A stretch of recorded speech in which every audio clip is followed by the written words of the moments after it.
And we are live indeed. Fantastic. Hi everyone, good evening and a very warm welcome to this, our 5th Barrel Club virtual experience. And can you believe it? It's mid-September already. The months are absolutely flying past us. This evening we're coming to you live from the Jameson Black Barrel Blending Room here at Jameson Distillery, Bow Street in the heart of Dublin. And it only seems like yesterday when we were tuned into Tommy Byrne and the panel who took us on a journey through a measure of madness from the micro distillery down in Midleton, where we sampled 4 Method in Madness exclusive whiskies as part of your Barrel Club bottling. And that was June, in fact. It feels like yesterday, but the summer is gone. Unfortunately, we're into the autumn months. Tonight, we're going to celebrate all things Jameson here in the original home on Bow Street. And if these walls could talk, almost 240 years of history, we're going to showcase the spirit of innovation, a really interesting theme which will culminate in the tasting of our Jameson single pot still, the hero bottle in your September pack, which should have arrived with you by now. And it's yet another Barrel Club exclusive bottling. We're delighted you could join us. And as always, a very special welcome to all of our newest members for your first taste of our Barrel Club selection. My name is John Carroll. I was with you previously for our Spanish Oak feature last September, whole 12 months ago, and most recently our Power Showcase in March, where we came live from the Palace Bar here in Dublin. Bow Street is my home from home, so I'm really delighted to be hosting this evening's tastings with some faces you may recognise, and one new panellist and colleague of mine I'm really looking forward to introducing you to. To the left of me here is a man who needs no introduction. It's our master distiller, Mr. Kevin O'Gorman. Kevin, welcome back. Thanks, John. How's the form? Form is very good. Good. It's great to be here. Delighted you're here. Back in Bow Street. Yeah, it's back fantastic. in Bow Street. It's amazing. Yeah, I'm looking forward to catching up with you in a little while. Joining Kevin for her second Barrel Club tasting now, delighted to welcome Deirdre O'Carroll from our blending team in Midleton Distillery. Thanks for having How me are back, you doing? John. All good. Well, we're delighted to see you. Number 2. Number 2, yeah. And finally, I'm thrilled to welcome another Kevin. That's going to be handy tonight with the 2 Kevins. My colleague and craft ambassador here at Jameson Distillery, Bow Street, Mr. Kevin Rowan. First time, John. Delighted to be here. Thank you very much. And I'm looking forward to the evening. Well, we're thrilled. We're going to have a great evening. We're really looking forward to chatting with you later. And actually going to tell us a little bit about your role here at Bow Street. I am indeed, yes. We're looking forward. We're looking forward. Now, we'll also be joined by Carol Quinn, our head of archives, who's going to share some great stories about the origins of Jameson here on this very spot. Always fascinating to catch up with Carol, so we're really, really looking forward to that. We've got a great lineup for you this evening. Over the next hour and a half or so, we're going to explore all things Jameson and taste each of the 4 whiskies included in your pack with our esteemed panel of experts. And again, we're all really looking forward. As always, I hope you're tuned in somewhere nice and comfy. Ideally, you're with a friend or two. Please be sure to have some water on hand to sip on as we progress. As always, we really want you to enjoy our tasting responsibly. So we're going to unpack. I think it was really, really exciting. I think Thursday, Friday, the pack should have landed on doorsteps all over the country. We're going to unbox now. We'll review and taste, of course, our whiskies in the following order. So we're going to start with the samples. And our first sample will be a Jameson Caskmates IPA. And then we're going to sample another 50 ml of our Jameson Cold Brew. Next is a very, very special 50 ml sample of our Jameson 15-year-old single pot still from our remastered series, which was released and sold through a ballot back in April. So it's a really great and special opportunity to taste this incredibly rare whiskey. And last, but certainly not least, our final whiskey this evening and another Barrel Club exclusive bottling is a really interesting and special 700 ml Jameson single pot still created by Kevin and the team at Midleton. Kevin cannot wait to tell you all about it, and I'm sure everybody at home, and us included here in the blending room, can't wait to taste. So as we enjoy these whiskies, if you do have any questions, that you'd like to ask any of the panel, please do pop them in the chat box. So there's a function in there. Any questions, stick them in the chat box and we'll go through as many as we can as we're tasting. So for those of you who haven't visited Bow Street before, we'd like to take you on a little journey, a really quick tour of the distillery, just to give you a flavour of some of the whisky experiences that you can expect to enjoy here. And we're going to hear from our colleague, Roisin.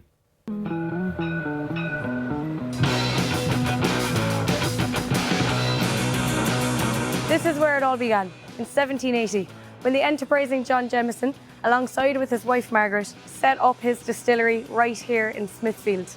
Now today, our guests travel from all over the world to walk in the footsteps of John Jameson, to do a tour or a tasting, master the craft of cocktail making or the art of whisky blending, or draw whisky directly from a cask. Let me give you a flavour of what we have to offer.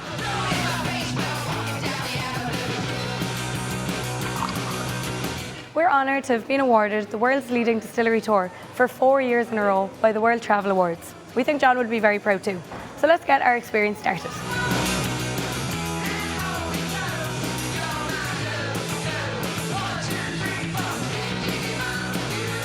So we like to say that everything you need to know about Jameson is either in the bottle or it's on the label.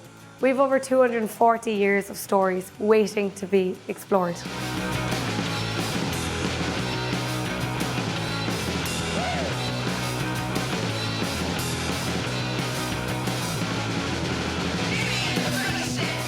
Next, our guests will have a fun and hands-on overview of our production process, from grain until glass, and everything in between.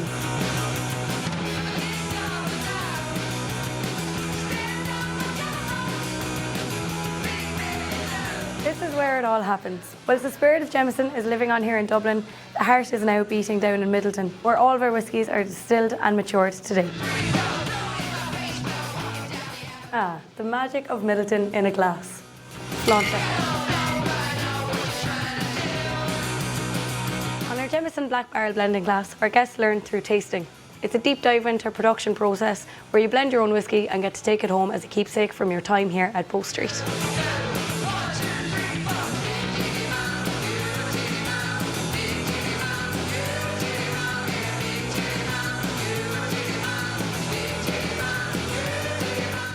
In our live maturation warehouse, the only one of its kind here in Dublin. This is where you get to sample whisky directly from the barrel.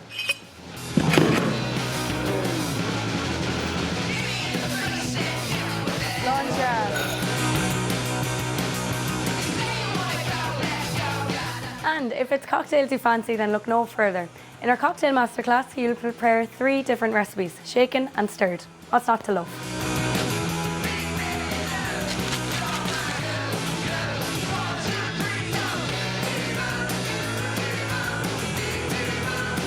No trip to Bow Street or Midleton would be complete without a visit to our store.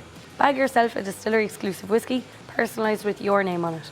We also have a range of clothing and accessories, bar tools and brilliant gifting ideas. You can even bottle your own. As you can see, we have a host of other experiences for you to enjoy. Slán go fóill.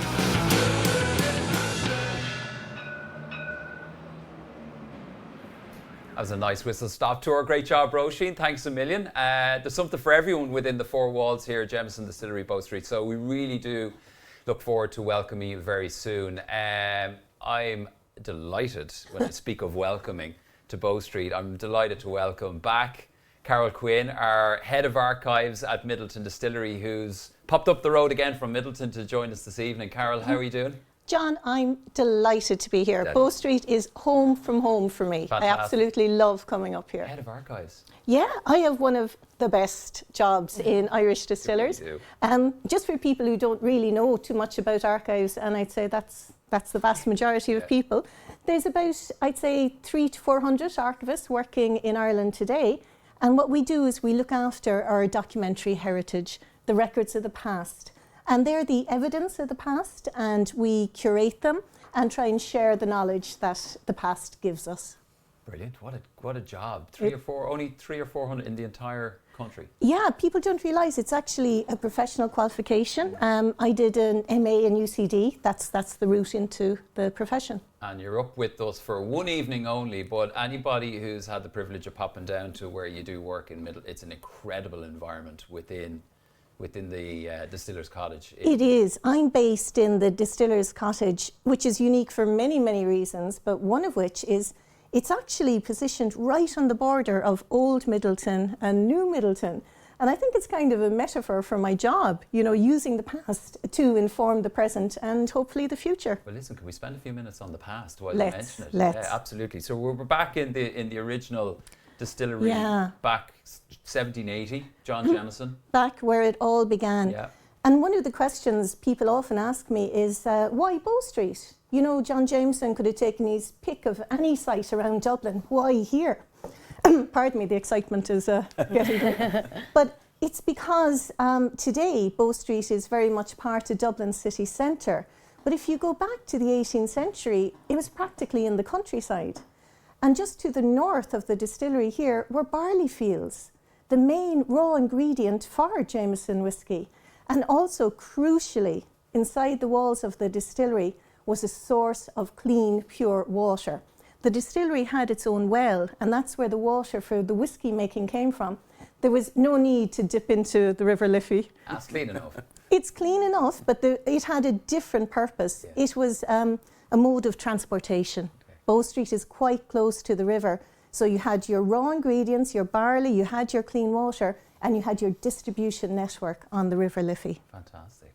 Fantastic. Why wouldn't you open a distillery here? I know, and it's really, it's so strange because Smithfield and Stony Batter in this part of North Inner City, Dublin, is so built up now, and to think that this was nearly on the outskirts of the city back then. It's hard to imagine. And just 100 years after John Jameson founded the Bow Street Distillery, it had extended to a site that covered 6 acres of Dublin city centre. Wowzers, I think we've Can got you a snap imagine up that? on the screen there. What an incredible photo. We've got this framed, I think, in a couple of locations throughout the distillery tour experience here. And it's just fascinating for a couple of reasons. I think one of the chimney stacks is still here. So anybody who visits, it's out just on the apron on the courtyard.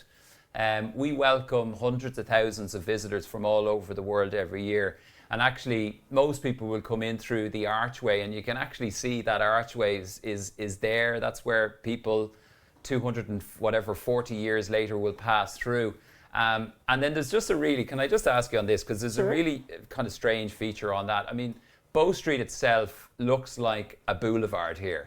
It looks like... That's right, yeah. It looks quite wide, and anybody who's visited, and we're up and down it nearly every day here, it certainly... I don't think that's the scale, is it?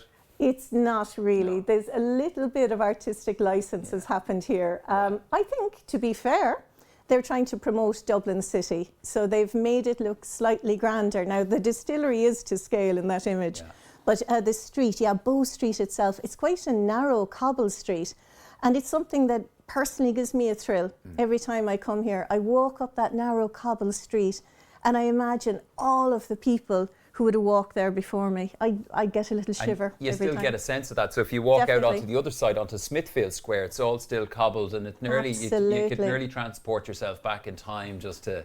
I do. I have to be careful to watch out for the traffic coming, and I have to remember that I'm in the modern era. And of course, what was made here, it was that wonderful product, single pot still. Single pot still Irish whiskey. And we've a lovely image here of the pot stills from Bow Street. Now, this image is in black and white, but you have to remember now, the burnished copper, that is going to be shining that metal, and the heat is going to be radiating off it. Now, obviously, they had tidied up for the photographer. It would have been full of people bustling, there would have been noise, there would have been that wonderful smell, the angel share of whiskey in the air, and it was a hive of industry that was creating a product that actually travelled the world. And this is one of the things that surprised me when I began my work looking into the archives in Midleton, was that Jameson whisky 100 years ago was sold all over the world. And I think we have some images here from the archive of labels, and you can just see there wasn't a corner of the globe that it wasn't sold in. It's a beautiful look at that. The just on that previous one, what does it say there? Oh, that's His where, Majesty the King. well, that was the times. That was the time. So the top label there was going to China, and the one below was going to Argentina. There's Yeah, 100 years ago. And in this set, we see Jameson whiskey being sold in Gibraltar, and also my favourite, a label for Honolulu. Can you imagine? They were selling enough Jameson Irish whiskey in Honolulu 100 years ago to warrant its own label. That's incredible. And are these all original labels? These are original labels that we preserve in the archive. The archive, when I say that word, I mean the physical building, the repository. And down in Midleton, in the distiller's cottage, we have 5 strong rooms. They're all temperature controlled, humidity controlled, and that's where the archive is looked after. And did every drop reach the customers in all those countries around the world? Now, John, you're asking me to spill some secrets here. Go on. you know? No, I sense a little story in this now. Well, in theory, Yeah. but there is a saying in the historic distilleries, if you're going to put temptation in front of people, you shouldn't be surprised if they get tempted. So a lot of the employees did get tempted, and there was a kind of an understanding. But also, management didn't like too much of the stock disappearing, and they often would do raids because they knew people were tippling away. And whenever a new employee would begin here at Bow Street, they'd be shown into the canteen. It was a small little room.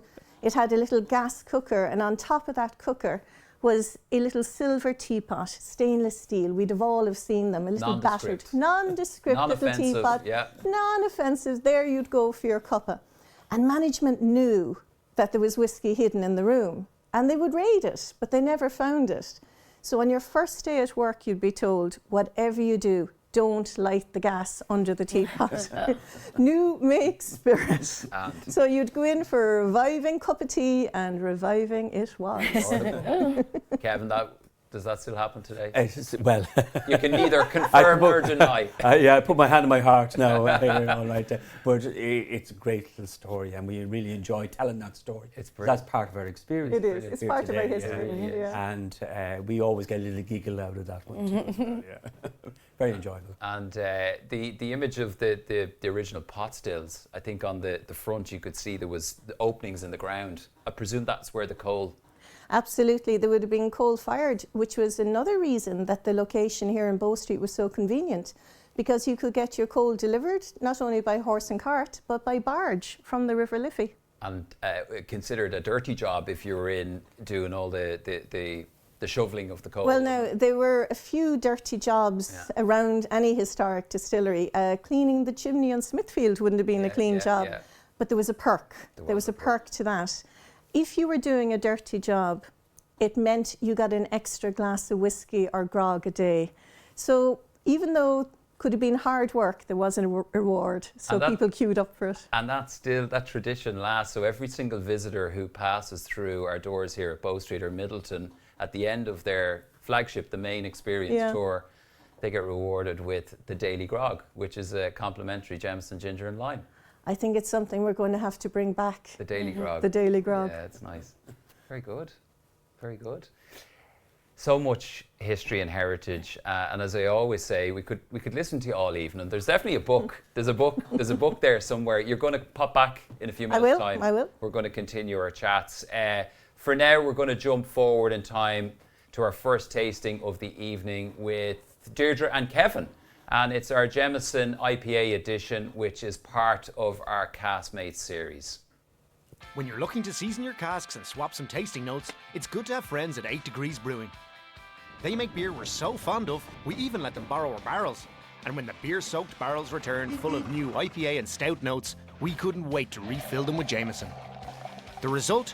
Jameson Stout Edition features notes of coffee, chocolate and butterscotch, while the Jameson IPA edition unveils fresh citrus, light hops and floral hints. The Jameson Caskmates series. When you're in good company, good taste is not far behind. Deirdre, such a nice product to start our tasting with this evening, and a celebration of innovation. Tell us a little bit about Caskmates. Yeah, that was a nice segue into innovation. So Jameson IPA, I'm sure you're familiar with, I'm sure you have seen it on the shelves, but maybe you haven't tasted it, or maybe you don't know the process that's involved in making this incredible whiskey. Myself and Kevin are going to take you through it. Jameson IPA is a collaboration between 8 Degrees Brewing and Midleton Distillery. 8 Degrees is located in Mitchellstown, which is 40 minutes down the road. I'm sure you know, but Kevin O'Gorman is from there, so Proud Mitchellstown man. one for the county. They kindly send their delicious IPA to us in the distillery, and we fill this into our 4th fill ex-bourbon casks. And what I mean by a 4th fill ex-bourbon cask is it's a cask and it has previously held bourbon. This bourbon was then removed and it was sent to us in the distillery in Midleton, and we fill it 3 times, up to 3 times, with our delicious Irish whiskey. That is removed and it's perfect for our IPA. Now, the reason why we choose a 4th fill ex-bourbon is because we really don't want it overly oaked or an overwood contribution to our cask or to our whiskey. So we'll add the IPA and we'll leave it there for approximately 6 to 8 weeks. We're constantly nosing this because beer is obviously at a much lower ABV, so there is the opportunity for it to spoil, so constantly nosing it. After about 8 weeks, this is the sweet spot, we remove the beer and then we add Jameson Original. So as I'm sure you're all aware, Jameson Original is triple distilled, it's a blended whiskey. It has lovely notes of vanilla, orchard fruit, a subtle hint of spice and some nuttiness from the Oloroso sherry casks. So this is a perfect whiskey to be added to our now seasoned casks with IPA. Again, after about 6 to 8 weeks, we leave this to marry and it soaks into the staves which the beer had previously soaked into, and it starts to take with it some of that crisp citrus notes and lovely herbal hoppy notes with it. And again, I sound like I'm repeating myself here, but we're nosing it constantly because we want this lovely harmony between those flavour notes from the IPA and also this, and we still want our spirit or Jameson to shine through. But would you like to take us through the tasting now? Yeah, well, of course. So hello again, folks. So if you'd like to pick up your IPA, hopefully you have it poured out and you have a glass of water there too as well in front of you. And often, it's often good to take little notes on the taste notes too. So if you just gently ventilate the whiskey like so, and then bring it to your nose and inhale it a few times. Now the first few inhalations are often full of alcohol, but just give it a few moments. So on the nose, as Deirdre had described it all right, it's quite floral, quite delicate. It has, I would describe it, very grapefruit citrus notes and herbal hops. But there is a bit of subtleness come from the orchard fruits. It's still present from the Jameson. Yeah, and it complements like the wood shavings and of course that little nuttiness which you mentioned of course from the sherry butts too as well. But like anything else, the proof's always a taste. Sláinte.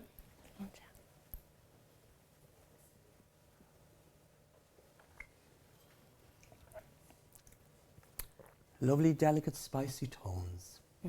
And that herbal light citrus that comes through as well. And also, again, the influence of the IPA cask continues right from the nose, right through the taste as well. And you get that hops as well. And the finish on it, I find, it's quite lingering of fresh fruits and those hoppy notes. That citrusy and crispiness that you, and that kind of, what you describe like the grain of barley as well, the barley grain. And of course, the signature Jameson finish, that triple distillation, very smooth. Very smooth. It's very crisp, isn't it, the aftertaste? Yeah. It's very, very nice. Very nice. Deirdre, how would you enjoy that? I generally like to drink my whiskey neat, but this particular one, especially on a Friday evening after work, I love to get a tall glass similar to one here, fill it with ice, put in a serve of Jameson IPA and then fill it all the way top with tonic water and a squeeze of lemon or grapefruit, depending on what I have at home. Very summery. Very summery, Very summery. You're teasing And us now as we refreshing. head into autumn and the evenings are closing in. You mentioned Mitchelstown Yes. and the brewery Yeah. and Kevin. Well, Proud. I'm not going to speak about that. Proud Mitchelstown man. I'm sure you know all the lads up in the Oh brewery. yeah, I think a big shout out to the brewery in Mitchelstown, 8 Degrees. They're a huge part of this collaboration, producing a whiskey with the IPA, and we also have the Stout edition, which we should mention as well. But fantastic group in Mitchelstown, they really are. They started up probably 10, 12 years ago, and they're producing really, really good beers. Fantastic. And I suppose we've done a lot of collaborations along the way, not only with the Stout, which was the first one, and the IPA, but we've also done specials with the Crested, with our Jameson Crested as well. So And there's been a few releases on yeah, we've done Crested. 3, John. We've done 3. The first one was a Stout edition, so it was Stout, which was seasoned in American oak barrels, refill barrels, just as Deirdre has mentioned.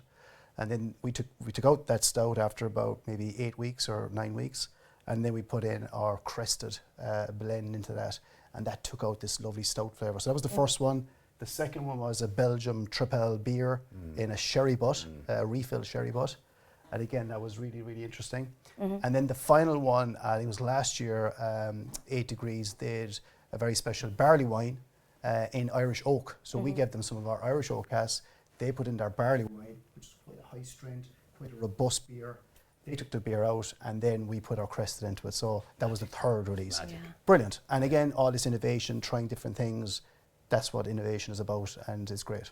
And Dee, you mentioned about the in casks for, what did you say, 6 to 8 6 to weeks? 8 weeks. Is that the magic time? That's the sweet spot. We've obviously trialled it for longer, and we've kept it up. Initially it could have been 3 months in cask, but we found it was almost plateauing. And once now it could be 12 weeks, but we're constantly nosing it to ensure that we're getting those flavour notes. And different times in the year might vary. And again, one of the key, I suppose, and you've said it, that we don't want to add wood compounds to the whiskey. It's really capturing the essence of the IPA or the Stout and get those. So letting the beer flavours. speak. Let's the and come through, beer, yeah. let it just Yeah. let it mix with the whiskey, and that's the key of using refill B4 barrels.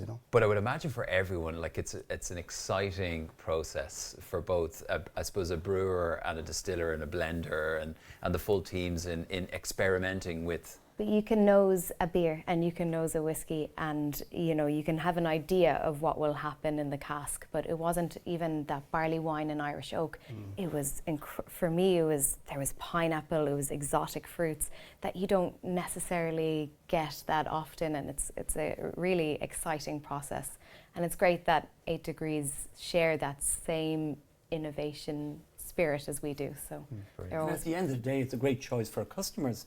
So there's something different, and it's very innovative too as well, and something to really enjoy. As Nice Yeah. variety. It's a great choice, it really is. And Kevin, for you, I suppose we're tasting the IPA Yes, today. yeah. What would be your preference between the two? I would always say to people, and even myself, I always try whiskey neat first, Yeah. and then make my decision whether I want to add ice or water.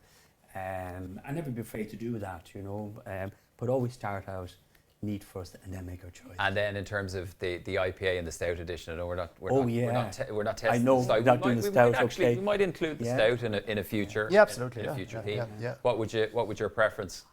I have to put my hand on my heart. Actually, the Stout is, Oh. and I know it's going away from Not at all. But the Stout is. I love the orchard fruits on the nose, and it's got that lovely cloves taste and that creamy milk chocolate, the finish on it. It's an exceptional whiskey too as well, and a lovely very good, finish. isn't That's the sweet tooth coming through, John. Yeah. I've heard you've a sweet tooth. I think just a reminder to everyone at home, if you do have any questions for us, the panel, pop them in the chat box. Not sure, have we got any in yet, guys? We've got one, I think, and it is on Jameson Castmates. Have you done any more beer and whiskey maturation collaborations? I have heard of hyperlocals. It's great questions. Hyperlocals, yeah. Yeah.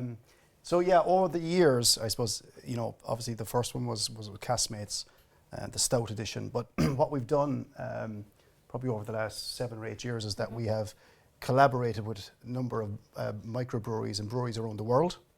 So this is where we would take beer barrels or stout barrels from a brewery in America or over Europe. We would then take those barrels back, we would fill them at Jameson, and we have a collaboration then with that particular brewery. And only recently we've done one in actually Turkey, Garagazu, which is a lovely brewery in Turkey, and we had them over to visit the distillery there a number of months ago. The actual owners of the brewery, and I actually presented them with their bottle of Jameson, Garagazu, and it was a very emotional. Wow. It was very special for a small brewery in Turkey to collaborate with Jameson, and so we've done lots of those around the world, those collaborations, and we call them hyper locals. It's brilliant. And it's a great opportunity for those breweries as well, I suppose. It's a great opportunity for them to showcase what they can do, and then to be involved with a brand like Jameson. And then I suppose the key to it is that, if you go to, say, Boston, or if you go to California and you have a brewery there, the local people can actually taste that, and that's really, really special, so it's great. It's a little slice of Midleton. Exactly. And we're going to actually talk about, in terms of taking a slice of our distillery on tour around the world in a little while. I'm not sure if we've any more questions for now. Bear with us 1 second. I don't think we do. Kevin and Deirdre, absolutely fantastic. That was a really, really great, really nice first tasting to kickstart our evening, showcasing Jameson innovation. It's time now for our viewer competition. We got one on every single virtual experience that we've done so far on Barrel Club. The winner of which will join us along with 3 friends here at Bow Street for an experience of your choice. And you get to draw whiskey directly from a cask. Roisin showed us that a little bit earlier as part of your VIP visit. And no doubt we'll throw in a couple of other bits and pieces. I'm always getting in trouble for just throwing things in. But you're going to be our VIP guests for an afternoon here. So you and 3 friends. And for this, it's a special prize. It's a really nice prize. We're going to have a tough question. And I think, Carol, you've come up, you've outdone yourself now on this one. This is a little tricky one. I actually feel a little mean now, I have to say. And you've delved into the archives for this one. I have. Yeah. John, you asked me to come up with a question from our archives, from our history, that I didn't think anybody could Google the answer. So here we go. So your question tonight, and if you do Google the answer and you find it, I'm out of a job. So the question is, from our archives, we have information on a 1971 stocktake taken here at Bow Street, at the Bow Street warehouses. And now here is the question. How many casks, and that's all cask types, were in storage here at Bow Street in 1971? Jeepers. How many? That's a tough one. Now, we won't take it to the exact number. That's a tough one. So from the archives, we've got the 1971 stocktake taken at the warehouses here on Bow Street. So we had warehouses within that 6-acre site. Yeah. How many casks of all cask types were in storage here in 1971? That's the question. That's a tough one, Carol. Genie mackerel. And all you have to do is stick your answer, your best guess in the chat, and the nearest to the correct number will win. And if we do have a tiebreaker, whoever got in first will be the winner chicken dinner, and we'll announce that winner a little bit later on. Now, tonight's theme is all about the spirit of innovation. And Carol, you're back with us again. Jeannie Mac, I think we're going to dedicate a show to you at some stage where we could just chat. Tell us, has Jameson always been an innovative whiskey? Absolutely. Now, it was famous for a single product, that single pot still. But within that, there was constant innovation. And the innovation really was around the processes, the techniques, the manufacturing. The distillery in 1780 was incomparable to the distillery in 1880. I mean, really. Yeah, and we have a picture here of some of the people, because these were the people who were tasked with innovating. And I wanted to look at this photo in particular. This is from around 1910. And this is the Malthouse crew here at Bow Street. And you can see the implements that they're using. The shovels are in fact wooden, and they've been hand carved here within Bow Street. There was a whole army of craftspeople working here. But for these men, innovation meant the advent of electricity. All of a sudden, they're faced with dealing with electricity. And as science developed, that's when the innovation really happened. And back in the archive, we have over 100 years of distillers' ledgers, the records of all the individual distillers here. And they kept those records because they were constantly challenging themselves. That was their definition of innovation. And it was all about the people. And what I've put up here on the screen is this fabulous little logo. And he's the Jameson Barrelman. And he was first introduced in 1927 as an age signifier on the labels of Jameson whiskey. And he symbolised everybody who worked here at Bow Street. Because even though the name Jameson is on the label and the Jameson family ran the distillery, they knew they couldn't do it without all those other people, families of individuals. So the Barrelman has a very special place in our heart. It was chosen by the Jameson family to go on the labels, and he's on every bottle of Jameson, and I think there's a few of us wearing a Barrelman here tonight. We're all wearing the Barrelman there today, yeah. Every single bottle. So every single bottle. On the bottle of Jameson Original, it's actually underneath. It was on the label previously, but if you pop on the base. It's almost been 100 years of the Barrelman, and because people have always been at the heart of the story and the heart of innovation. And when you come to visit Bow Street, which I hope our viewers are going to be coming soon, you'll see carved into the furniture around the bars the surnames of the families that worked here. And all of those names were taken directly from our employee ledgers that we have in the archive. And it's our way of honouring all those people who went before us. And the workers past and present. And actually, when you showed us the overhead map view, a lot of the houses, the terraced houses, which are still here on Church Street and in the environments of Bow Street, were for the workers. That's absolutely right. The people were at the heart of everything, and Jameson were great employers, and they did build an awful lot of housing. And I've a lovely story about some of the people who lived in those houses, and we have an image here of a man I'm very fond of. He did a lot for Irish whiskey. A lot of people wouldn't know his name. He was called James Leach, and he was a spirit store clerk for over 40 years here at Bow Street. He died in the 1950s. And his job, ironically, was keeping a track of all those casks in the warehouse, what was coming in and what was going out. And you asked me, John, for some stories about innovation, and I'm sure you were thinking in terms of whiskey and outreach and everything.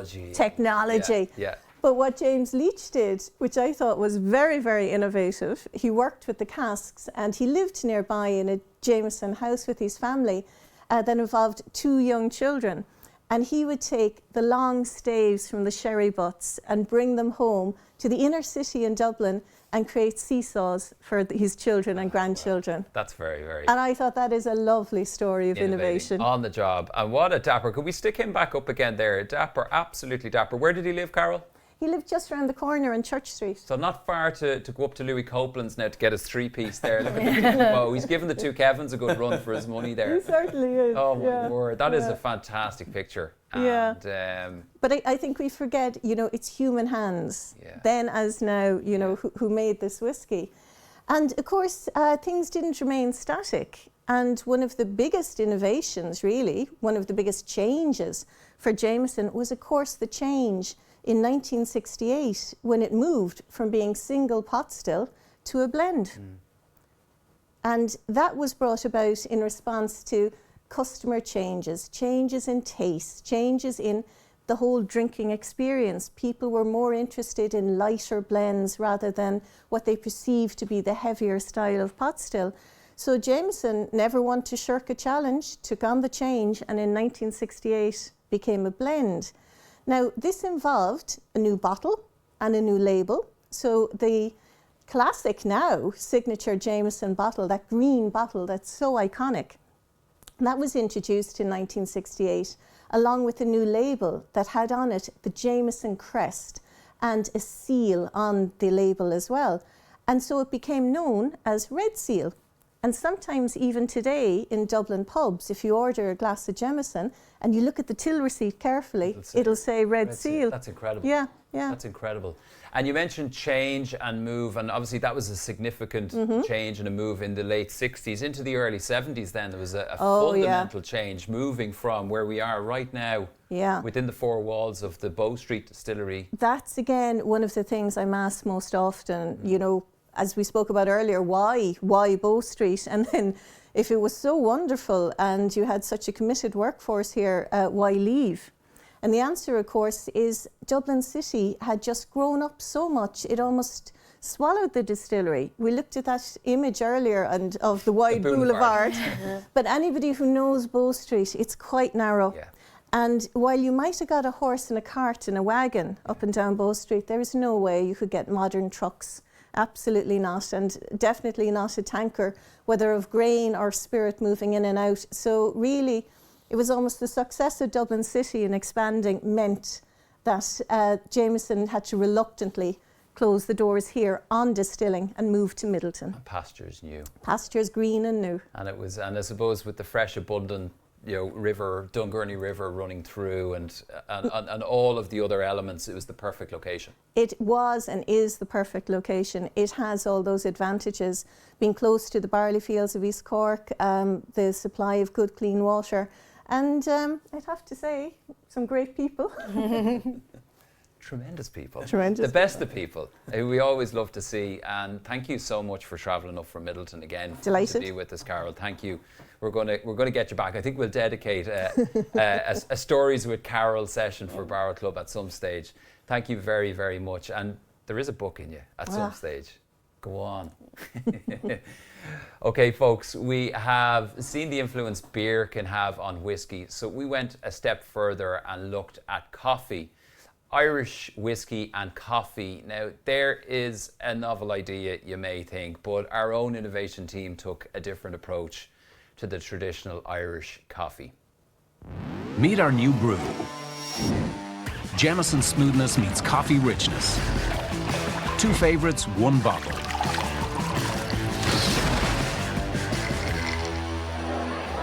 With Jameson Cold Brew. That's nice, isn't it? Very nice. Deirdre, it's great to have you back. Barrel Club Virtual number 2. Barrel Club Virtual number 2. Yeah, we were last year. Last September. Delighted to be back, especially for the spirit of innovation. I think that's exactly what we're all about in Midleton. Well, we're delighted. Jameson Cold Brew isn't technically a whiskey; it's a whiskey and a coffee spirit drink. Can you tell us a little bit about that? Yeah, so Cold Brew was launched maybe in 2020, so a little over 2 years ago now, and coffee and Irish whiskey are definitely no strangers, but this is a reimagining of coffee and Irish whiskey's relationship.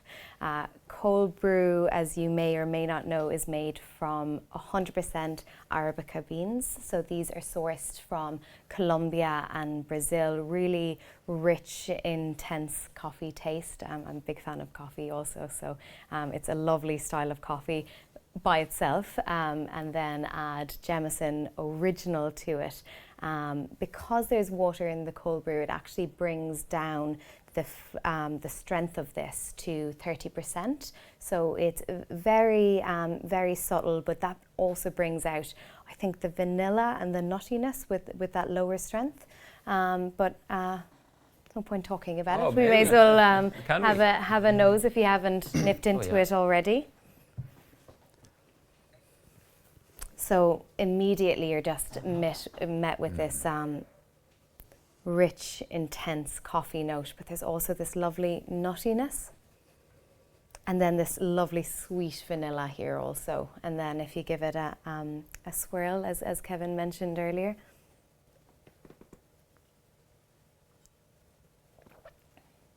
Again, really rich, really intense coffee, but there's this lovely sweetness. And then also there's this lovely charred wood effect there that really comes out. But it's a very versatile drink. I am very partial to a coffee after, if I'm going out for dinner, and this is a lovely substitute. I haven't yet found a dessert that it doesn't go with, but I'm willing to try. And I personally love this slightly chilled, but with a couple of cubes of ice here as well. It's delicious. Kevin, what do you think? Yeah, it's lovely. Are you a coffee I drinker? don't drink too much coffee, No. just occasionally. Okay. I'm more of a tea drinker, to be honest. Tea. But I drink the occasional coffee. But yeah, I like there's an intensity in the coffee, and I think the toasted oak and toasted wood. It really adds to it. It does. It lingers on the palate quite a bit. Yeah. It does, and it's very creamy actually, and I'd imagine that comes from the malted and unmalted barley mash bill, but it really carries through the whole process and still comes through, even though the coffee is very intense. And the alcohol strength it makes it quite balanced, I think, too, as well. Yeah. At 30% alcohol. At 30%, yeah. As well. But I think on the nose and certainly on the taste as well, the nuttiness. It's so there's like walnuts and just really Definitely nutty. walnuts. And then you have the dark chocolate, so there's quite an intensity of flavour. It's really interesting. It's really nice actually with Exactly, a square of dark chocolate. Neater on the rocks. It's another great innovation from the innovation. It's fantastic. Deirdre, thanks a million. You mentioned it's extremely versatile, lots of ways to enjoy it. Best served chilled, over ice, maybe with cola or twist of orange. It's quite nice. But you mentioned possibly a cocktail. I think you'd be prone to a cocktail. Speaking of which, we're going to pop down to Johnny at the bar, who's going to shake us up something very, very tasty that I think will meet, if not surpass, your expectations on the cocktail front, Deirdre. Johnny, you. Cheers, JC. Good evening, everybody. Hope you're having a good evening.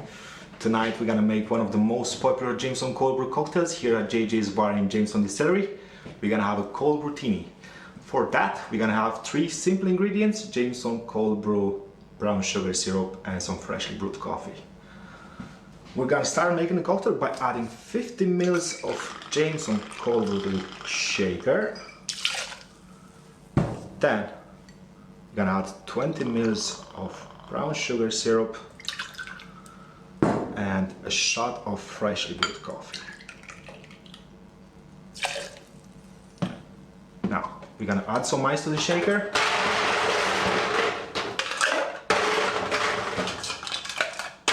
I'm gonna give it a good shake just to have this nice foamy layer on top of the cocktail.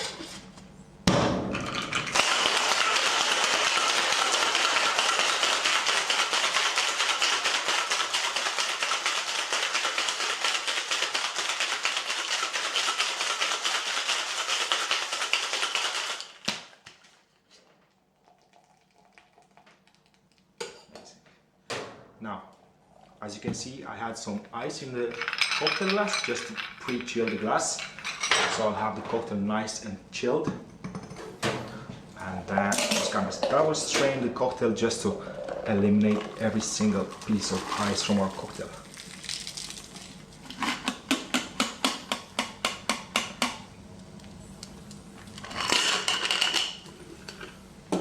As you can see already, the cocktail has a very nice foamy texture. And then we're just gonna have 3 coffee beans as garnish on top of the cocktail. Let's launch it. Back to you, JC. He's some man for one man. Cheers, Johnny. And actually, if we could stick the head around there, you'd nearly see him out there. We're actually up on the first floor, so the Black Barrel blending room is on the first floor. Beautiful window vista. I'm not sure if you could see. I could see on the monitor here, you could see the Jameson bottle chandeliers out. So it's we're overlooking JJ's bar here. I guess we call it the beating heart of Jameson Distillery, Bow Street. So Can you see Johnny can we coming see up Johnny? with a tray? With a tray. Hopefully he'll nice. stick around until nice. after the show. We fancy a couple of those bad boys. You don't like coffee, you wouldn't? I'll I'll try. I'll try, Dee. They look super good. So thanks a million to Johnny. I think we've got some viewers' questions again. If you do have any, stick them in the chat box. We will cover as many as we can through the evening. Kevin, are any of the casks from 1971 still around? That question is in from Francis MacDonald. It's a great question. Great question, but unfortunately we don't have any full casks. Yeah. But we do have some empty casks, some very old empty casks from Midleton and Bow Street. But unfortunately, all that whiskey, I suppose the oldest whiskey we have now is the Silent Distillery collection, which people may have heard, which is part of the Midleton range, which is kind of 1973, 1974, which was the last whiskey from the old distillery. And that now is part of the Silent Distillery collection, which is 6 releases, and it'll be, finishing in 2025, the 6th release. And that then will be the last whiskey from the old Midleton Distillery. That's the last of it. But to answer the question, no, we don't. No. And really interesting. So we've the maturation warehouse downstairs. We've 90 odd barrels. Yeah. So for the competition question, it's significantly more than 90, isn't it? It is. It is. It is. A bit more than 90, all right. But our maturation facilities in Midleton now are just incredible, aren't they? Yeah. So we've, at the moment in Midleton, John, we've about 1.9 million casks in storage of all different cask types. At any one time? At any one time. So we've 2 maturation sites. We've the Midleton maturation site, and we have our Dungorney site, which was set up in 2013 when we started bringing the first casks out there. And between both sites, as I say, we're approaching 1.9 million now. So it's incredible. About 140 warehouse cells between both sites, and it's an incredible, scene just to see. And anybody who's ever fortunate enough to get down there, and the shutter goes up, and you just see it. It's like it's a very special feeling. It is, and even if you enter, like when I'm bringing visitors to Midleton, I like to bring them into the warehouse through the pedestrian door, leave the lights off, and then bring the lights on slowly, and it's just an incredible scene. And it's the aromas, it's just the wood, the toasted wood, the vanilla, and it's all just in that atmosphere. It's an amazing place, really. I think is. for us Dubs, getting down to the magic of Midleton, as we always say, it's incredible, isn't it? Yeah, it is, yeah. Always look forward to it. Yeah. And just the way Kevin described it there, it's just exactly like that. You go in, you get that lovely aroma. It's a fabulous, really, really enjoyable. Yeah. What's your favourite part down there, Kevin? Probably the favourite part really is going into the micro distillery. Yeah. Because you're seeing it all in action there too as well, and again you're absorbing all those lovely aromas in the air too as well. And if it's a cold day and you go in there, the lovely heat to the place too as well. And that's one of the nice things about going into a distillery, that lovely heat, especially on a cold day. I love we did our last Christmas we did a bar club from the micro distillery. Yeah. And I'd have to. You could see your breath. it was very cold.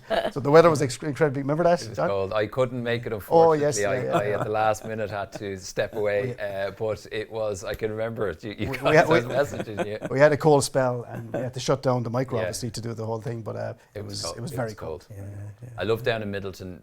We mentioned at the Irish Whiskey Academy, and again for any whiskey fans, Irish whiskey, you've got to get down and do the academy. It's incredible, and it's just at what we call the Barley Gates, which is almost the boundary between the old distillery and the new distillery. It's such a special place down there. Yeah, and we've 2 very old warehouses there, which is just on the boundary. So A1, which is actually part of the tour in Midleton, in the Heritage Centre, and then we have A2, which is across the boundary, and they're really 2 incredible warehouses. They're there since probably the 1840s, 1850s.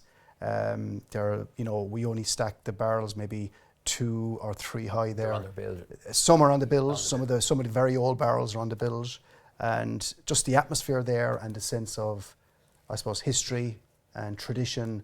And you just think about all the people that used to work there. And I think A1 and A2 are. They're incredible class. So it's literally like every corner you turn, it's incredible. Yeah. And the visitor experience down in Midleton undergoing a really nice redevelopment at the moment as well. So that's going to be exciting. Lots of keeping all of the original charm and of course the fabric, but some really nice new additions in time. Absolutely, it's going to be brilliant. Great. Yeah, and I think that in conjunction with our new distillery in 2025, as people travel from Castlemartyr to Midleton, they'll see the new distillery on the right hand side with the pot stills, And that'll attract other people into Midleton as well and do the tour. So it's class. It's great. Destination and go down and stay in and around Midleton and East Cork then for a period of time. Yeah. It's really great. I think we've got a second question in there. It's the Jameson Cold Brew question. It's a good question. Is Jameson Cold Brew a one-off, or are there any other spirit drinks? Yeah, so we have our Jameson Orange, so it's also a spirit drink at 30%, and exactly what it says on the tin, it has lovely flavours of zesty, fruity orange. And we're only discussing during the week about Jameson Orange that 1 in every 2 Jameson Orange drinkers in the US are completely new to whiskey. So it's actually a perfect entry or stepping stone into Jameson. So people might try it, be attracted to an orange flavour, then try it, and then try a Jameson Orange, which is great. And it is delicious. And it's very tasty. Yeah. It's super And refreshing, and And it's another great choice too as well for our customers, is that Jameson Orange as well, and it's very popular with the summer, I think, too as well.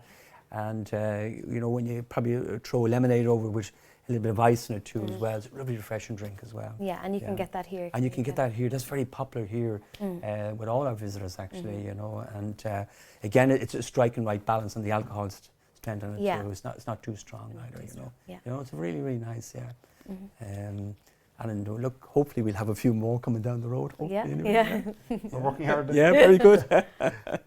Fantastic. Guys, thanks a million. Now, just a reminder of tonight's competition. Do pop your answer in the chat box. So it's somewhere between 90 and 1.9 million. Somewhere. You're giving it away, John.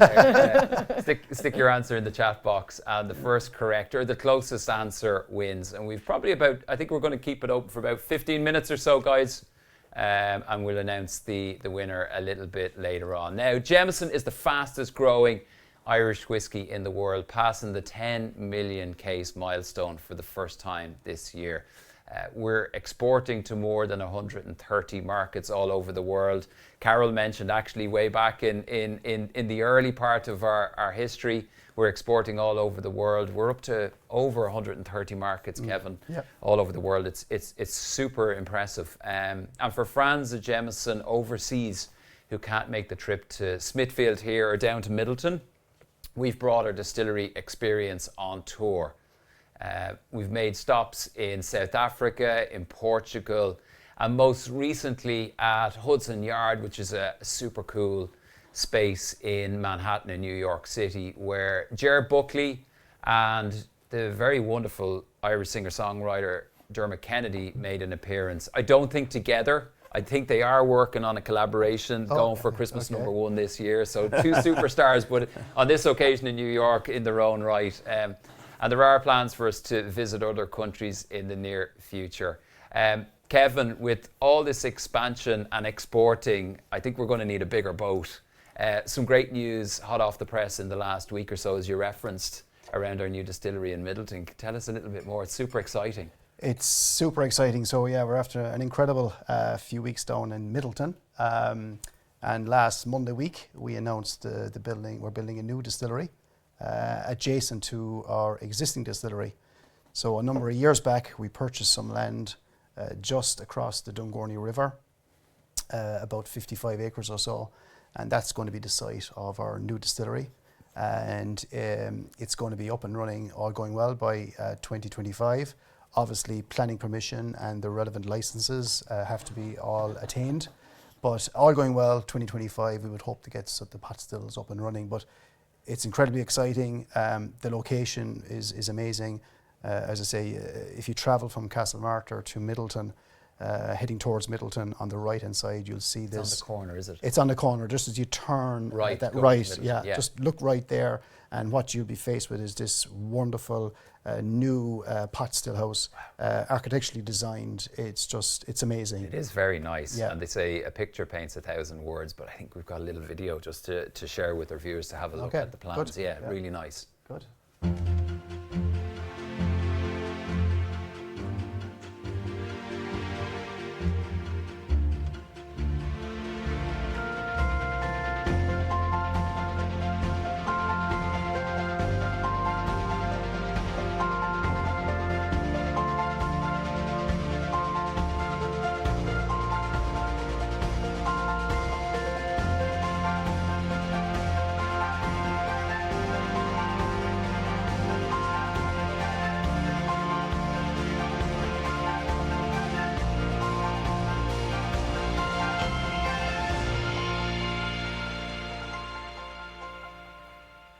my jaw. I literally had to. It's incredible, isn't it? Yeah, it's just a wonderful design, and I suppose it's very in keeping with the landscape. Yeah. And I suppose the whole theme for us is, the sustainability of the distillery. We've worked very, very hard. It's going to be a carbon neutral operation when it gets up and running in 2025. And I suppose that then ties in with our existing distillery. Yeah. And only there a few weeks ago we announced a 50 million investment to bring our existing distillery to carbon neutral operation by 2026. So we're doing that through, lots of different technologies. Consulting with experts. Experts, yeah. And even this year, our first big step is that we were installing new boilers this year. So they're multi-fuel boilers, highly efficient. And even those boilers alone are going to reduce our gas by about 13%. So that's our first step, and they'll be up and running by Christmas. And then moving on from that, we've new technology for our stills where we recover more energy using MVR technology. And that heat recovery, then we can disperse use that throughout. You can use that then to heat your stills again. So it's a recovery system. And then that technology is going to be used in our new operation as well. So it's really exciting. And we've lots of project teams working on that. So, it's going to keep you challenging few years ahead, but it's going to be busy. very exciting. It's going to be great fun, isn't it? It really is. Deirdre, excited with the news? Very excited, yeah. It's, I suppose the feeling that I felt all last week when it was announced was pride. And I think everyone, I'm proud Limerick woman, but living in Midleton now, and it's great for the town, it's great for the distillery. For East Cork and the whole county. 100%, yeah. So. And I've been in Midleton, lucky enough, since 1998, and the original Midleton Distillery was set up in 1825, and there's been lots of peaks and troughs down through those sort of almost 200 years. But I suppose if you look at the last 10, 15, 20 years, the change has been incredible. And we're now selling 10.4 million cases of Jameson. 2 years before I joined in 1996, it was 1 million. Yeah. Okay, so that, if you just look at the scale, it's incredible. 2010 or 11, we were 3 million. 3 million in 2010. Yeah, and up to 10 now. Yeah, and that's, to answer your question, that's why we need a new distillery. Yeah, it's brilliant. And so we'll have the old, the new, and the new. Yeah, yeah. Will the two be joined? Yeah, so there's going to be a bridge over the Dungourney River Yeah. to join both the distilleries, and it's located. It's quite near, so it's there'll be a bridge, and it'll be nice. Fantastic. So you're busy. In addition to all of what we see and everything that's coming down the line, it's a full hands on deck now for realisation of this project. Absolutely. Yeah. But you know what, John? It's just great news for Midleton. It's great news for Cork, but it's great news for Irish whiskey in general. And it's Irish whiskey is going from strength to strength. Jameson is driving that. Midleton is driving it. So this investment in Midleton is I suppose it's a stamp of approval on Midleton and the people in Midleton, the team that we have. But it's also a stamp of approval on Irish whiskey in general, it's great, for everybody. Yeah, for the category. Absolutely, Yeah, it's brilliant. doing so well all over the world. Even though we're a distance away from it here in both each other, we are very proud of something like this is happening, because we see the positivity in it too as well, and it can only make it all better for everybody. It's great. Including ourselves. It's great. We're delighted for it, we really are. And even visitors here, who'll maybe doing the whole tour of Ireland and getting around the country, and they might they fly into Dublin, do some of the city experiences and then branch out and head down. And, we know a lot of people will travel from doing an experience here down to the team in Midleton and spend an afternoon down there. So I think it's super exciting. It's momentous, really, the whole really thing. is. Yeah, A it really rising tide lifts all boats. Absolutely, yes, yeah. It's really good. What an enormous project. So you're all going to be flat to the mat for the next, Flat to the mat. 2025? 2025 up and Yeah. running. We'll see you in 2027. Well, listen, in the meantime, before you all keel over, we have another couple of fantastic whiskies to taste now, if we can. We're going to go to Jameson, our 15-year-old next.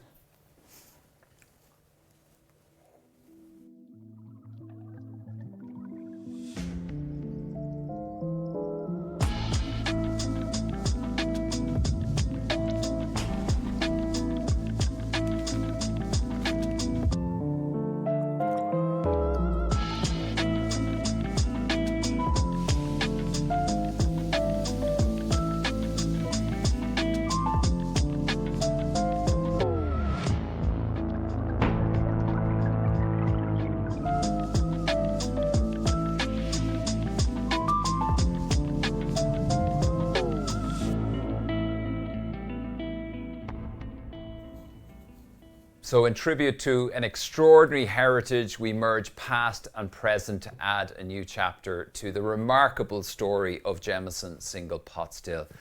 And Kevin, would you be kind enough to do the honours for us if you could, please? Yeah, absolutely, John. So I suppose just to maybe explain the context of the AV there, earlier this year we launched what we call the Jameson Anthology. And obviously the connection to music here and the analogy to music. And just to explain that, within the Jameson Anthology, we have two groups, two collections. The first one is Jameson Remastered. Yeah. Okay.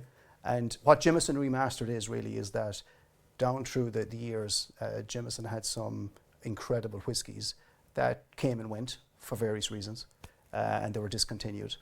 And Jameson 15 is one of those, and I'll explain that in a few minutes. So Remastered is all about looking at those whiskies and bringing them back in some form, but adding a modern twist. We don't want to, replicate exactly what was there before, do something different. But we had some incredible whiskies down through the years, and the Jameson Gold, we Jameson Rarest Vintage Reserve, we Jameson 12, and we had Jameson 15 as well, and there's a few more. When was the last 15? 2000, the millennium. Yeah. That was the last 15. So with Remastered, that's our plan to bring some of those back. Then on the other side, the other collection as part of the anthology is what we call Jameson Remixed. And that really, I suppose, is about pushing the boundaries of Jameson and just doing something different, something quite different, maybe pushing it a bit. And that's what Remix is about. So over the next number of years, you'll see different remixed and some remastered coming out over the next number of years. So we're working hard on those at the moment. Brilliant, very cool. And the I suppose the remastered around the music theme and everything is exactly. It's fantastic. So you see lots of that with remastered albums, the classics. Songs, the classics, and it's bringing those classics back with maybe a little twist or something like that. And an opportunity, I suppose, an amazing liquid which we're going to taste now, but a really nice way for us to bring it to life experientially. Yeah. So exactly. So this Jameson 15 Remastered, as I've mentioned, there was a number of Jameson 15s over the years. The most recent was 2000, the Millennium, where we brought out a limited edition remastered. And we didn't want to try to recreate that Jameson 15. That was done. It was a fantastic whiskey, so highly acclaimed. But we wanted to do maybe something slightly different. So we kind of looked at I suppose the history of Jameson. I know Carl has gone through this earlier on, in that in 1968 it changed from a single pot still to a blend. But up to 1968, Jameson were famous for producing quite a traditional style, a heavy style pot still. And in Midleton to this day we produce what we call a trad style, a heavier style pot still as well. So whilst we have different styles of pot still in this, it is a single pot still, the all pot still. There's some lighter style, there's some medium, but there's a really generous amount of what we call trad style, traditional style pot still whiskey in this. So that's the first thing. So then in terms of the casks that we're going to use, we look back over ledgers and logbooks with the help of Carol, and we've already mentioned the 1971 stock take. Yeah. But if you look back sort of in the 60s and early 70s, there was a lot of Oloroso sherry that was used. In fact, 25 to 30% of the barrels in storage in Bow Street, I won't give the figure away, but in storage was actually Oloroso sherry. So that we looked at that and said, look, we really want to get the amount of Oloroso sherry.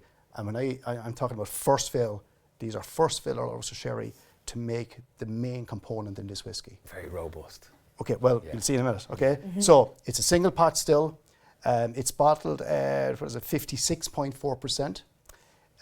Very much trad style is forming the base of it. And then whilst we have American barrels, first fill and second fill, we have a lot of first fill Oloroso sherry as well. And that's how we put it together. So I think it's time to nose it. So we just have a nose. Oh yeah. So I suppose first of all, and again this is pointing to the use of the Oloroso sherry, a very rich, nutty nose. It's very nutty.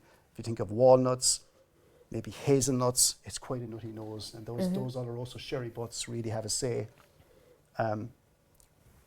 Some But fig. then if you go a bit deeper, the berries, I think like a dark berries, maybe cherry, blackcurrant, maybe a hint of plum. So really dark fruits on the nose. What do you think, Dee? Yeah, it's a lovely bouquet. I'm definitely getting a bit of dried fruit, some fig in there as well. And that trad pot is coming right through too as well. And those kind of, I call it kind of woodland spices, that kind of spicy note. A and touch herbal. Yeah. So, you know, and again, this is a very, very special whiskey.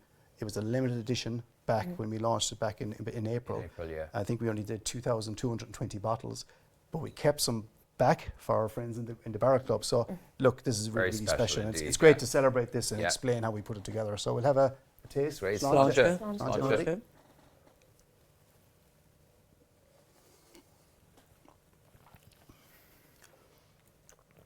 So that trad style spiciness, it's quite spicy, but it does roll. There's a great mouthfeel. It's quite spicy, isn't it? It is very Hint of nice. pepper maybe. Yeah. Yeah.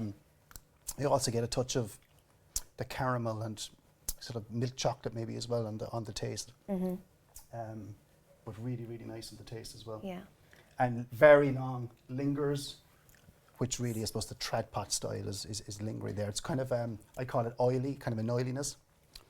And a sort of very rounded. On the palate, yes. And the finish is, again, exceptional on it. With all that going on, the exceptional smoothness and mellowness, it's wonderful, really. It really is.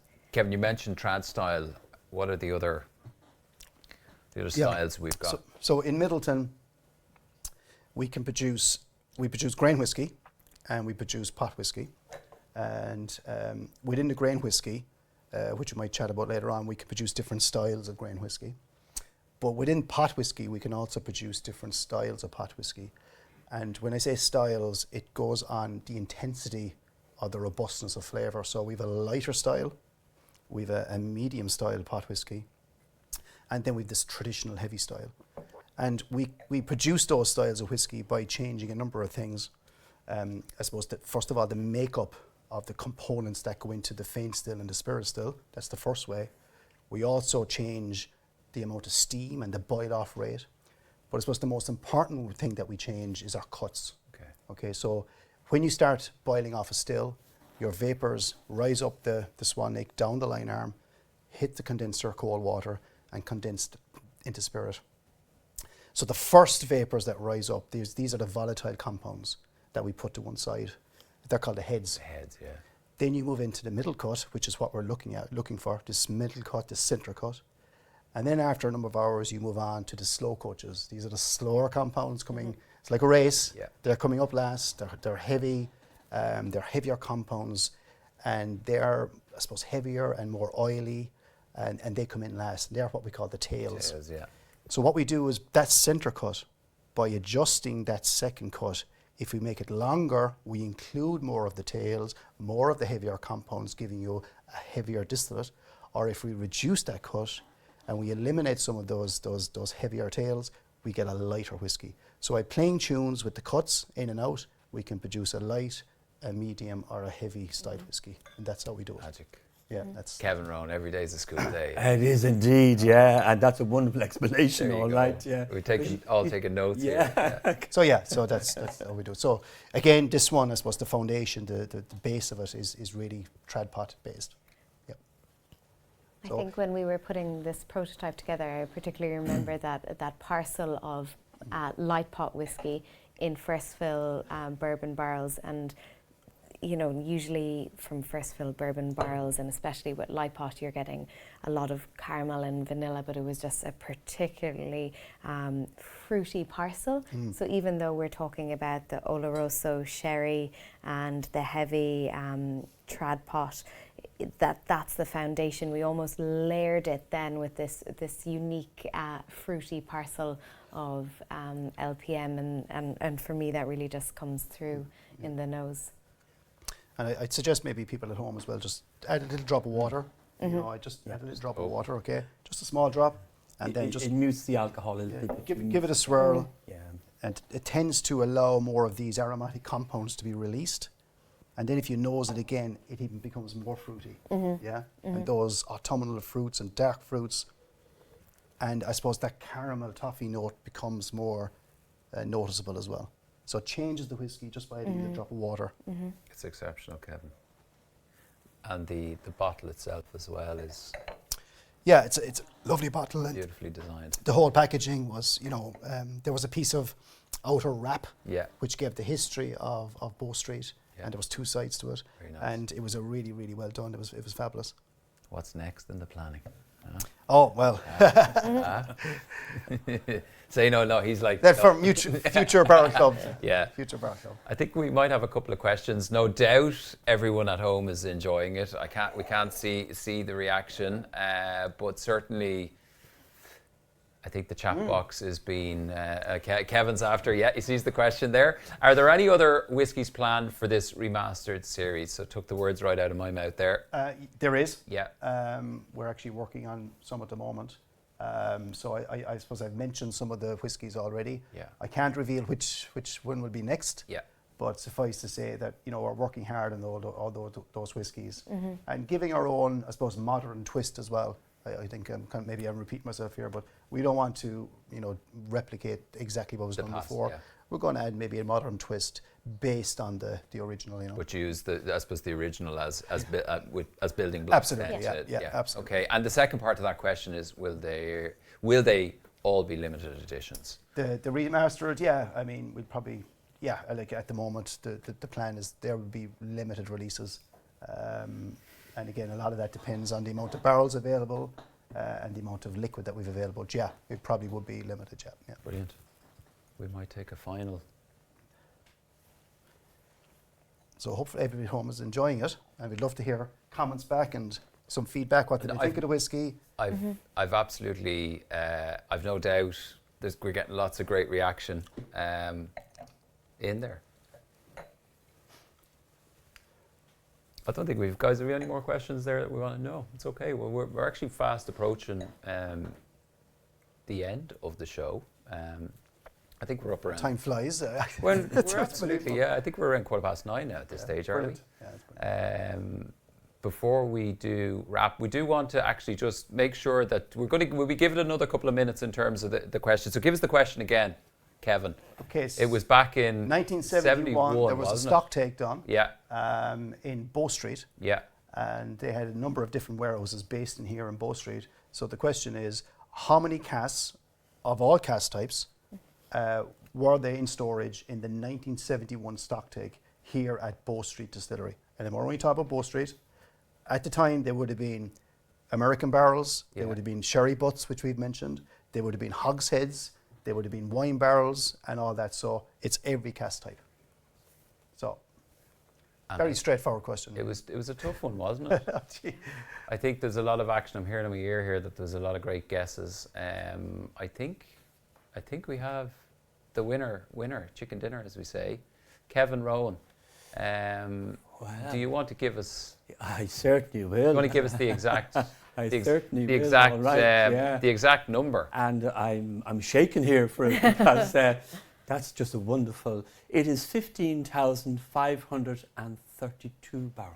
Which was the winning guess. Yes, that was the winning guess. But actually, what we have here, of course, is extraordinary. How close, as I say, close to the wind. 15,555. But actually, the correct answer is 15,532. 32. Yeah. How close is that? That is very close. So 15,555. So they're only out by.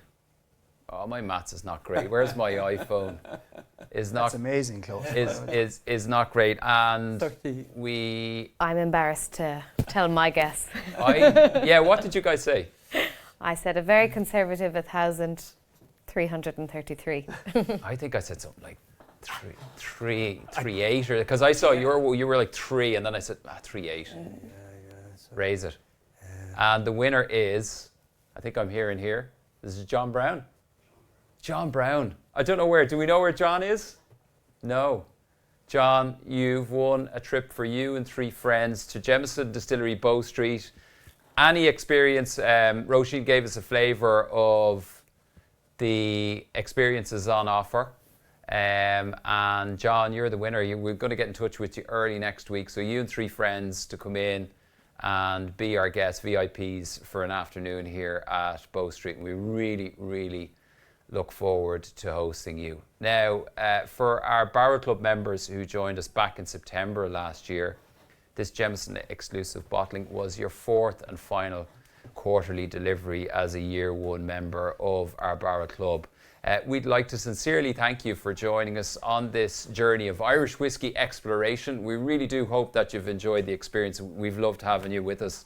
It goes without saying that we do hope you'll remain with us as we continue to explore whiskey favourites together, old and new, from our Midleton Distillery.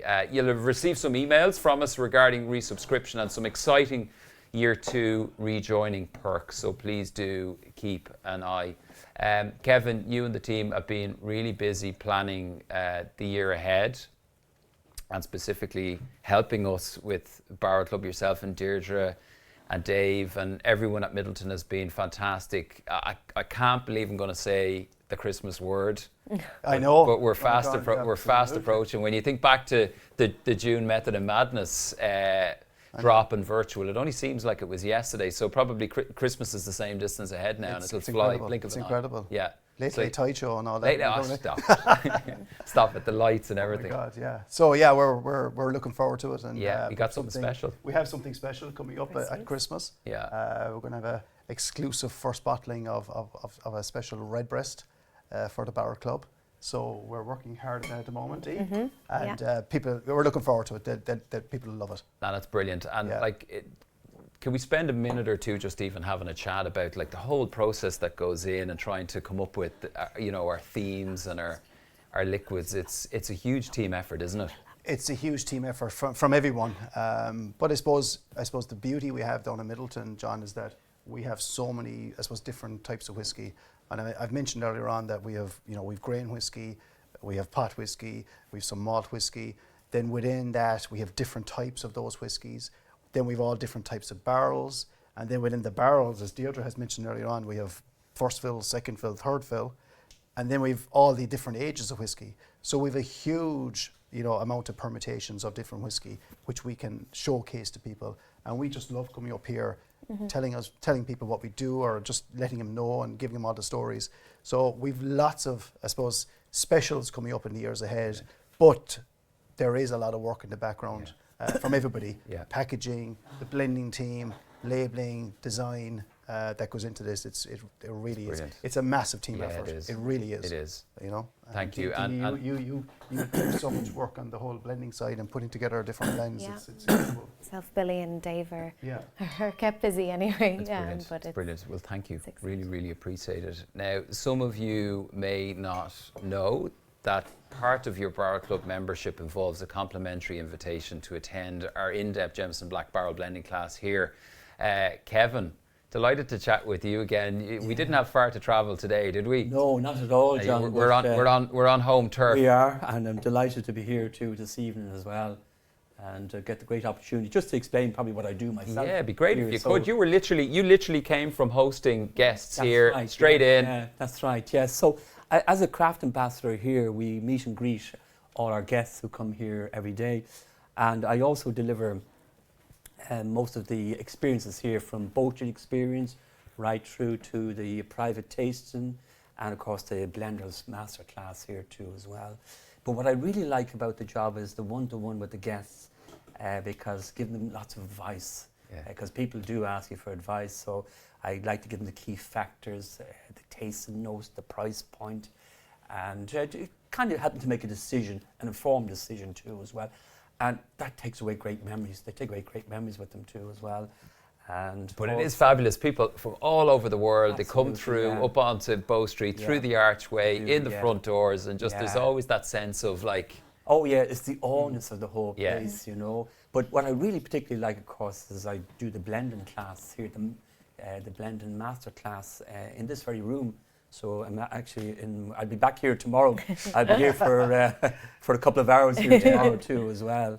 So the blended class here is a great experience. It's a full hosted 90-minute experience here, not only given by myself but other craft ambassadors. And what I will say about the craft ambassadors here, of course, is that they're all very well informed. They regularly would update themselves on any new things happening, you know, about whiskey, about the production, and they're here to answer the questions because they're full of this knowledge and they're delighted to deliver the information when they're meeting with the guests too as well. So it gives them great confidence to do that too as well. So the blending class here starts downstairs, and you're welcomed in our downstairs, and we give you a bit of a background to the story of Jameson, a bit of a production. We try and give them as much information so we can make an informed decision later on. So then we go into the maturation house. Oh, with a nice image there on the screen, yeah. Yeah, this is the only live maturation warehouse here in Dublin where you get the opportunity to go in and draw whiskey directly in the barrel.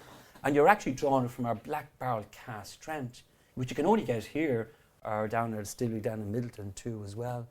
But what's great about doing this is, because when you draw from the barrel, you get the most natural full flavour and taste direct from the barrel.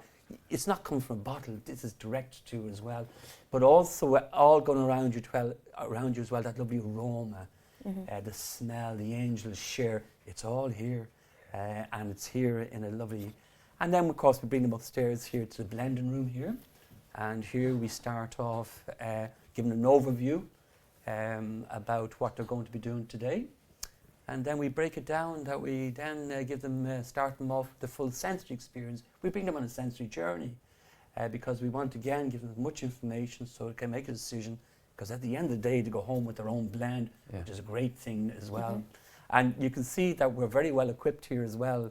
In front, you got your blender's box there as well, and on the blender's box, it's like a mini laboratory for the blender, because you are being put in the mindset of the blender in his shoes, and you have your cylinder measurement there, your water, for adding water, you've got sensory bottles there too as well, and you're introduced to 5 components that makes up the black barrel. As Kevin mentioned earlier on, it's a very complex whiskey, but it's a very unique whiskey too as well. And not only for people, like when they come in here, because it's only 14 persons, we get lots of questions and we enjoy to answer the questions. You're sharing the experience with other people of your similar likeness to the whiskey. And that is fantastic. So that you is see this, 14, 15 people in here, absolutely, shoulder to shoulder, sitting up. You got the lovely box. It's all tasting glasses. You got all your measuring apparatuses and little samples. We got little samples of staves in there as well. So it's fantastic. It's a real hands-on, roll up your sleeve. It's a deep dive into the production process, but using Jameson Black Barrel, I suppose, to narrate that story and that process. And I suppose it's a very interesting, I suppose, experience using Black Barrel, Kevin and Deirdre. It's I suppose, given the nature of Jameson Black Barrel. Yeah, look, it's a really exceptional whiskey. Like, it's a very, very complex whiskey. In fact, it's probably one of the most complex blends that we put together. I think there's about 16 parcels of whiskey that go into the makeup of Black Barrel. There's 2, I suppose, distinguishing features of Black Barrel. The first is that the grain whiskey that we use in Black Barrel, it's a small batch of grain that we produce once a year on our grain columns. But that particular distillate that comes off that small batch grain has an incredible butterscotch toffee note as a new distillate. And then that, when you mature it in the American barrels, that butterscotch toffee note just keeps going and it keeps coming through. Eventually sort of plateaus out a bit. But what we found is kind of a sweet spot, sort of 5-6 years, where that butterscotch toffee note is really, really fantastic. And that's one of the things that goes into Jameson Black Barrel. The other, I suppose, distinguishing feature is the use of what we call double char barrels. So this is where we collaborate one of our cooperages in America, Kelvin Cooperage. And we've been working with Kelvin for probably, I don't know, 25, 30 years now. And so we came up with this technique a number of years ago, whereby what we call B1s. So these are barrels that arrive in from America. They've already been seasoned with bourbon or Tennessee whiskey. And when they make the barrel in America, the inside is charred. It's basically burnt. So we take them into to Ireland as what we call B1's first fill. But what happens is some of those barrels are diverted back to Kelvin Cooperage before they leave the States, and they're given an extra layer of char. They're giving another burn. So this almost like a double layer of char on the inside is really important in terms of A, it increases the surface area for contact with the whiskey, okay?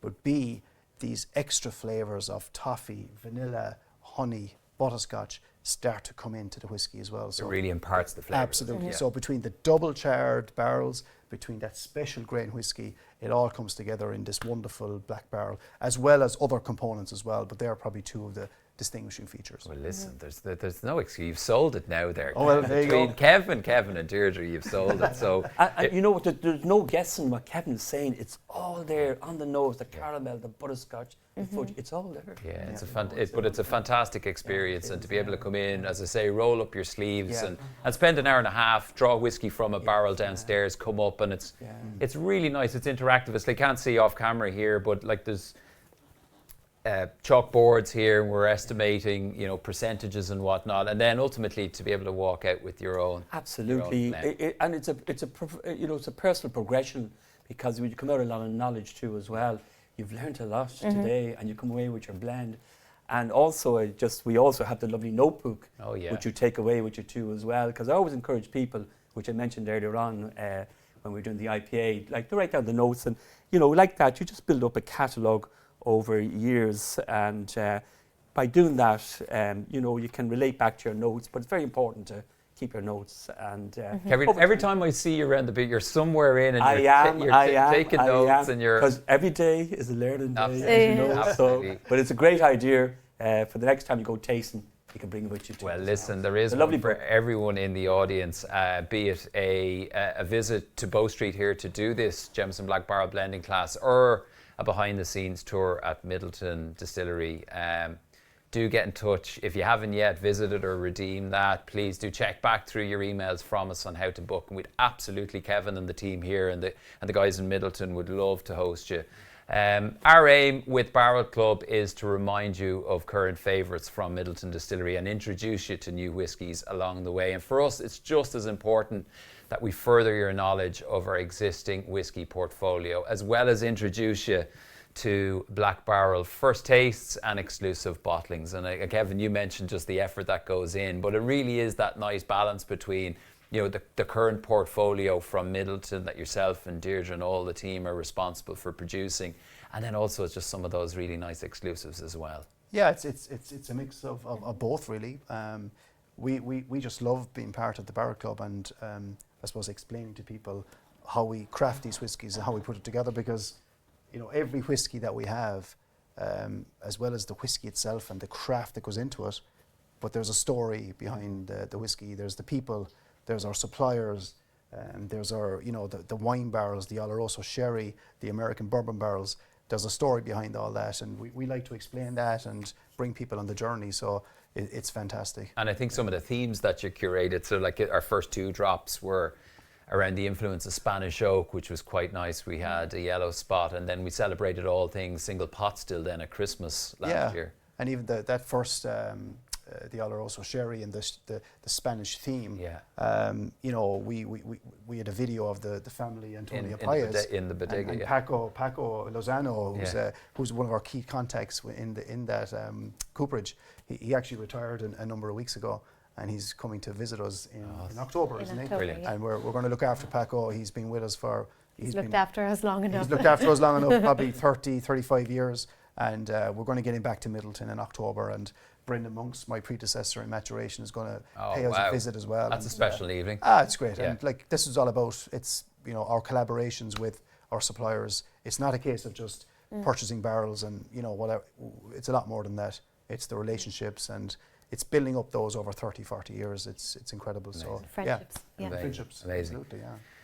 And our last, I'm just looking at the clock here, we're keeping everyone from their bed, but great, you know, we're having fun this evening, so hopefully you can stay with us. Our last but certainly not least whiskey is a Barrel Club exclusive for you to enjoy. From the minds of Kevin and Deirdre and all the team at Midleton, This is a very, very special whiskey. And Kevin, we're going to be with you again for this one, if you don't mind, please. No problem. It's a thing. Well, my name is on it, it's a thing of beauty. Thing of beauty, yeah. So look, we're delighted to, I suppose, to give people the Barrel Club a chance for this really exclusive bottle of Jameson single pot still. We've been working on this for a good number of months now. And I suppose just to explain a bit about it first of all. Now we've touched on with Jameson 15, the remastered, how that was built on the whole single pot still, traditional style pot still, and the whole remastering, which is important. I suppose just to build on that then with this particular Jameson, it is a single pot still again. And I suppose some of the DNA or the building blocks of our Jameson original, right? We wanted to keep those in this whiskey as well, okay? So with Jameson Original, first of all, the pot still element that goes into it. Now, it is a blend of grain and pot, Jameson Original. So what we did was we took the pot, the type of pot that goes into Jameson Original, which is a medium style pot, and we used that in this whiskey. That's the first thing. So that's the link back to Jameson Original. So this wonderful pot still style, we use that. So then, in terms of the barrel contribution with Jameson Original, we have the American bourbon barrel, and we also have Oloroso sherry. So we use those two barrel types in this whiskey makeup. But then what we did was we gave it a little twist. Okay, we did a bit of brainstorming and lots of prototypes. So then we added, I suppose, a subtle touch of what we call new oak or virgin oak. And there's 3 types of new oak in this whiskey. There's new American oak, there's new Spanish oak, and we have a lovely touch of new Irish oak. Oh, very nice. Okay, so what we have here is single pot still whiskey, medium style pot still. It's at 46%, 5 barrel types. Okay, the American barrel, the Oloroso sherry, and we've got 3 virgin oak types as well, all coming together. So I suppose one of the challenges with this is when you use virgin oak and new oak, is to make sure that the oak doesn't overpower the whiskey. That is quite subtle. So we've done that in a very careful fashion. It's quite subtle, the inclusion of the oak. And the 3 different types of new oak in it, first of all, the American oak, which is Quercus alba. And typically to a whiskey, that would give you sweetness of vanilla, a little touch of coconut, almost a honey sweetness, typically from the American oak barrel. Then from new European oak, what you have is you have a Quercus robur. It's a different species of oak, and it's quite different. You have a lot more tannins, a lot more colour, and a deeper, more robust flavour from the new European oak. And then finally, our beloved Irish oak, which we started working on probably 10, 12 years ago as part of Dargwella. And the virgin Irish oak, what we found over the years is that because of the composition, again, it's Quercus robur, similar to European oak. It gives this wonderful toffee, chocolate, caramel, nuttiness to the whiskey. So we've all these coming together, and then to balance that with the bourbon and the Oloroso sherry, hey presto, here we have it. And this is at 46%. Amazing. So that's how we put it together. And we, I suppose, created loads of prototypes over the many months. And this is the one we finally, I suppose, agreed on. Yeah. So will we have a nose? Everybody at home? And again, we'll nose this and taste it at the 46. And if we wish, then we can add a little drop of water. So initially on the nose, and again, a lot of this is coming from some of the Oloroso sherries, the cinnamon and nutmeg. And then you have rolls of toffee and caramel. And that inclusion of the virgin oak of the 3 types, this is where you're getting that sort of chocolate, toffee inclusion. Caramel, salted caramel. Salted caramel, butterscotch. Butterscotch. Bit of vanilla. And then if you kind of go a bit deeper, it gets some of those fruits. Again, there might be on the dark fruit side, maybe a hint of dried fruits. A little bit of fig again, yeah. Maybe ripe fruits as well, sort of stone fruit. And a little touch of fig. But again, that cinnamon and nutmeg, I keep coming back to that at the start. It's really, really pronounced. So really delicious nose, very complex. You can go back to it again. It's quite different. Kevin, what do you Yeah, I mean, it's really very much a full-bodied whiskey. There's no doubt about it. It lives up to what it says. All right, yeah, and I'm picking up on so many of those notes too as well. Yeah, I'm getting the chocolatey, the salted caramel. Salted caramel. Yeah. I think it's time for a wee taste. Absolutely. Sláinte at home. Cheers. Sláinte to everyone at home.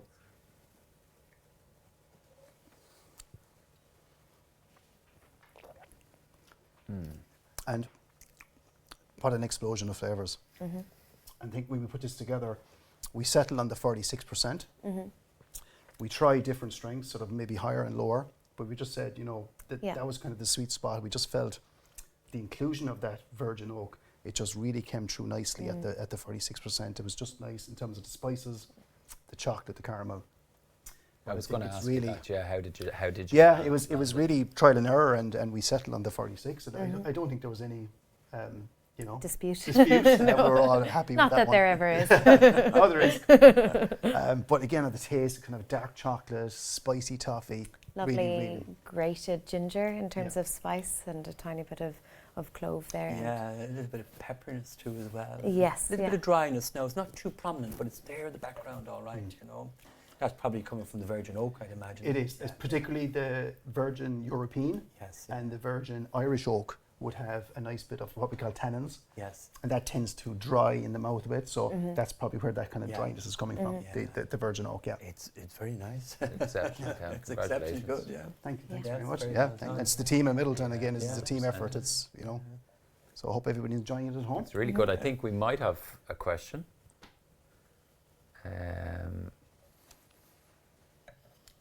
Do year 2 members get an additional ticket to the Black Barrel experience? Well, in year 2, you're eligible again to come, and if you're in Bow Street and you've done your experience, why not go down to Midleton? But if you didn't redeem in year 1, then we'll look after you for a pair of tickets then in year 2. So that's from Niall McMahon. It's a great question, and Niall, we hope to see you again very soon. That was worth the wait. It was, wasn't it? It really Kevin, good, what do you think? Oh, absolutely, yeah. I've been looking forward to invite anybody to come in here to here. We look forward to look after them. Now, if you wish, people can just add a drop of water, John, but I think myself at the 46 it's nice, just maybe add a little touch of water just to open it up a bit. A little touch. If you can, just give it a little bit of a swirl. And again, similar to the Jameson 15, it just opens it up a bit Really more. does, yeah. Even becomes a bit more floral, I would say. I was just about to say, It it's becomes not more the fruit floral. that it's opens kind up. of- It's, quite a floral and herbal, almost a herbal note. Changes quite a bit with the little touch of water. Taste again, Sláinte. Delicious. lovely orange peel for me this time. Yeah, it's really nice. I mean, it's again the finish. I always think the finish is very important in a whiskey too as well. And that's a really mellow, mild finish on it too as well.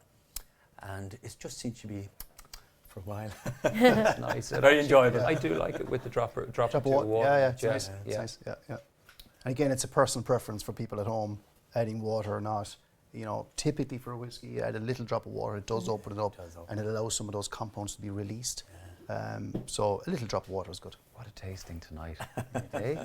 We've been spoiled. We really have. We're about 15 minutes to 10 o'clock at night. Yeah, we've been talking a bit much, sorry. It's great. It really has been a nice evening. I hope everyone at home has enjoyed. I think that more or less wraps. We've tasted our 4 very, very special whiskies within our pack, celebrating innovation from Jameson. Thanks a million, everybody, for tuning in. Thanks for staying with us up a little bit late, past bedtime for some people, I'm sure. We do hope that you've enjoyed as much as we have and discovered more about Jameson, the spirit of innovation, and of course, our original home here on Bow Street. A really special thanks to Kevin and to Deirdre and to Kevin and to Carol for travelling up from Dublin tonight. Safe travels back to Kevin, Deirdre and Carol tomorrow. Kevin Rowan, I'll see you bright and early in the morning, back on the tools here on Bow Street. I mightn't even go home tonight, John. I might lie the bed out here. Listen, That's the spirit. we'll catch up for a coffee. I do hope Johnny is still around though. And speaking of coffee and infusions and whatnot and all things innovation, so really do. Our next virtual tasting will be in December, where we're going to bring to life that very special Redbreast release. First taste that Kevin referred to a little bit earlier. Kevin, you are like Santa Claus in September with that good news. Yeah. What a Christmas it's going to be. Yeah. Again, thanks everybody for tuning in. Thank you for being a member of Barrel Club Midleton Distillery.